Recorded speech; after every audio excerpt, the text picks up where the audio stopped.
இன்றைக்கு நாம் ஏசாயா 55ஆம் அதிகாரத்தை தியானிப்போம். ஆண்டவருக்கே மகிமையும் கனமும் ஸ்தோத்திரமும் உண்டாவதாக. சீயோன் குமாரத்தியே, உன்னோடு நான் நித்திய உடன்படிக்கையை ஏற்படுத்தி உன்னை நித்திய விவாகத்துக்கென்று நியமித்துக் கொள்ளுவேன்.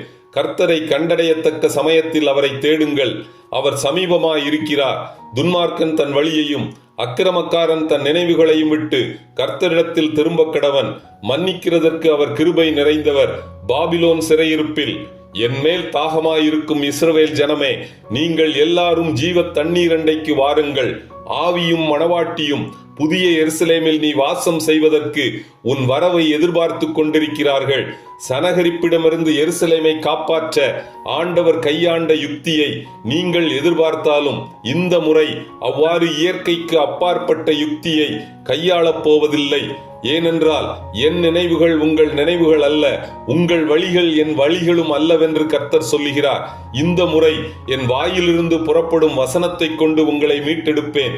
கோரேஸ் என்னும் பெர்ஷிய ராஜா உங்களை மீட்டெடுப்பான் என்று அவன் பிறப்பதற்கு முன்னமே நான் தீர்க்க தரிசனம் உரைத்தேன். அது வெறுமையாய் என்னிடத்திற்கு திரும்பாமல் நான் விரும்புகிறதை செய்து அதை அனுப்பின காரியமாகும்படி வாய்க்கும். நான் நீதியின்படி அவனை எழுப்பினேன், அவன் வழிகளை எல்லாம் செவ்வைப்படுத்துவேன்.